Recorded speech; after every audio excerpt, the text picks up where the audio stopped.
A&M's going to get it back. Down by 5 and hanging around here with 6:37 left in this game. I'll tell you what, Turgeon's team has done a job here in this ball game. They're playing their 3rd straight game. Kansas out for the 2nd straight day. And it does make a difference. Texas A&M draws good crowds right now when they're at home. Didn't bring a lot of people here to Kansas City, but you really hope their fans are appreciating their efforts here this afternoon. The ones that are in the building, the ones that aren't, are watching it on TV or listening to their radio network. These guys are putting on quite a show here today.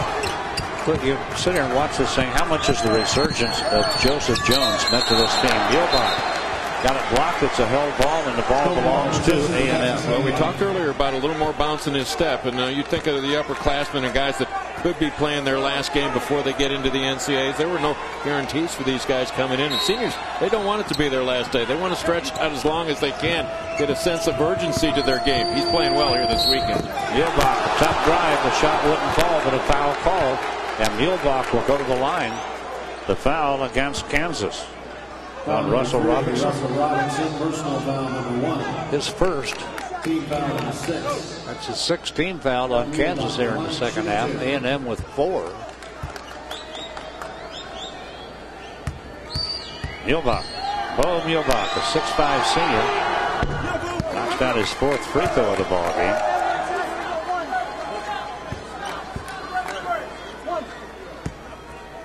He's got a mark across the bridge of his nose. He got a knee banged up earlier in this. The way he plays, he'd be disappointed if he didn't have all that. Would have been a slow day at the office. You played college basketball. You played a lot of professional sports. Are you supposed to feel good at the end of the season? I don't think at the end of the season. They talk about it being a marathon. Well, you can forget the marathon right now. We're in the final stretch. If you got a kick left, it's time to go to it. Especially in this game. You run at the last third. Oh, look at Darnell Jackson go up and just hammer that thing home. And talk about a kick. That mule had some kick. The pick and roll. Kansas likes to run the sideline screen for the wing. Kansas holding on to the 5-point lead with 5:34 to play now. DeAndre Jordan tried to whip a bullet pass cross court. Got deflected, but they get it back. Now 14 to shoot. It's a good thing against Robinson. It's a good thing that was a snap pass, or Collins was in position to intercept it. Oh, big 3 from Beau Mulebach. And look at the Aggies hang on. They're down by 2 with 5:15 to play. And the Aggie fans in Sprint Center on their feet and roaring, and a timeout here. All day long we've talked about at upcoming games. We got upcoming game tomorrow. And who will it be? Against Texas. Mark Turgeon knows what he wants, and he's fighting to get it with his team. Take a look at these two teams. Kansas expected to be at the top of the league. They were co-champs in the regular season. A surprise that A&M is a 6th seed. But how good is your league when you bring in a team of this quality and they're the 6th seed in your tournament? Pretty darn good. Maybe Joe Lenardi's right. 6 will be in the NCAA. We'll know about that after tomorrow. Mark Turgeon saying, yeah, you're my alma mater. Yeah, I love you. Now let's just see if we can just beat you. Well, it doesn't matter when the bell rings, does it? Absolutely not. It's all about team and the university that you work for. See how good you can be. Rush from the deep corner. That one won't fall, but Jones just rode Jackson back out of there, and there's a foul as Brandon Rush got the ball.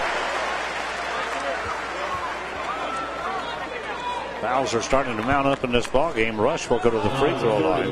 He's a 79% shooter. Whole lot of contact in there on that foul. Everybody battling for that offensive glass, and Brandon Rush almost came away with it. Dominique Kirk is holding his right shoulder. He is in some pain. He's wincing in pain. Rush makes the free throw. When you see a player walking it off like that, he's staying away from the crowd, just trying to buy a little bit of time. Rush, free throw good. He got them both. And Brandon Rush now has 22 points in this contest. Make it 23 with that free throw. KU by 4. 4:32 to play. We're getting to that stage in the ballgame, Fred. You think back to the first half. This is where A&M really started to come on. Kansas had a nice 9-0 run. A&M had a better finish to the first half than Jayhawks did, and they ended up tying the score. Who's going to have the best finish here the last 4+ minutes?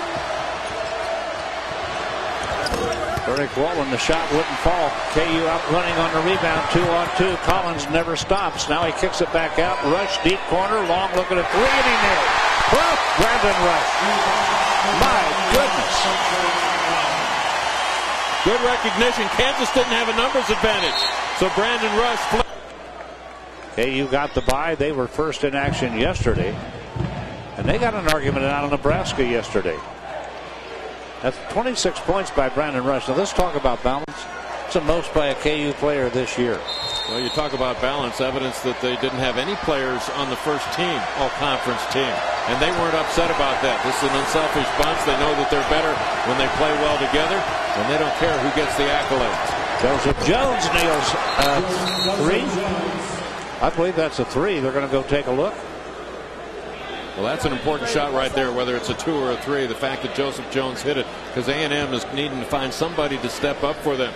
Donald Sloan still over on the bench. He has been how Dominique Kirk playing with a bad right arm right now. He's a wounded warrior for Texas A&M. So somebody else needs to step up. Joseph Jones at least found them some points. Well, we'll see if it's a 2 or a 3. The officials looking it over with 3:41 left in this game. KU up by 6 of 18 from three-point land coming into this tournament. He's 2 of 2 here this afternoon. You know, recently a national commentator criticized him on the air, said he was playing slow and et cetera, et cetera. I think he paid attention to that. He didn't like it. He's playing much, much better in the tournament than he was late in the year.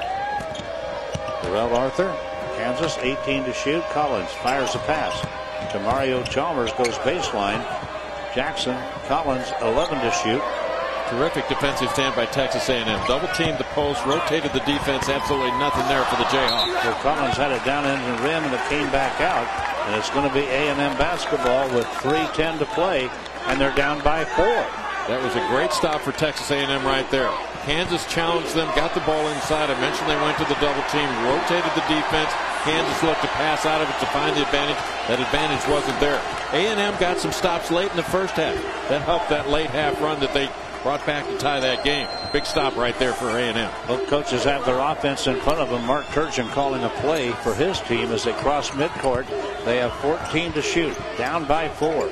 Down inside, Joseph Jones looking for some help now. Mulebach, 7 to shoot. And they had Brian Davis wide open in the paint right there, but the strong defense from Kansas. Jones couldn't even see him. Kirk off target. He got it up with 2 seconds left on the shot clock. Jackson on the run out at the other end, and he nailed it.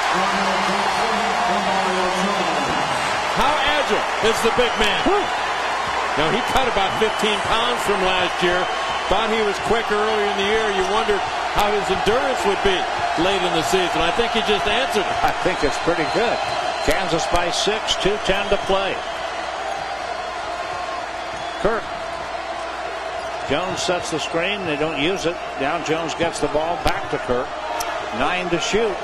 Kirk and Josh Carter have got to get touches along with Joseph Jones. Jones kind of pulling his way into the lane. The shot doesn't fall. Big battle for the rebound, and Kansas comes out with it. Brandon Rush gets it to Mario Chalmers. A minute 44 to play. Kansas up 6 with the basketball. 18,000 fans on their feet and cheering right now at Sprint Center. And Kansas better this year at closing out ball games. Oh, Joseph Jones with a block attempt. He's going to be called for the foul. But Jackson went to the bucket. Well, you see Kansas hitting the defensive glass. Jackson up near the top of the circle. Once he saw his guys were going to control the ball, immediately takes the break. He's already ahead of the pack. And how about Mario Chalmers looking ahead? He'll draw an assist on that play. How about the catch? He didn't put it on the floor. The catch, the twist, and the easy shot over the rim. Again, Kansas by 6, a minute 34 to play.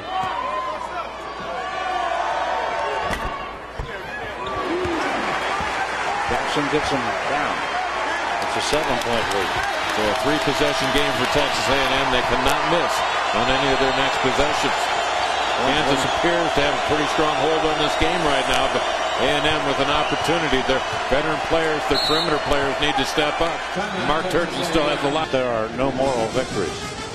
Mario Chalmers has been named Our defensive player of the game, our Navy defender game. Navy, accelerate your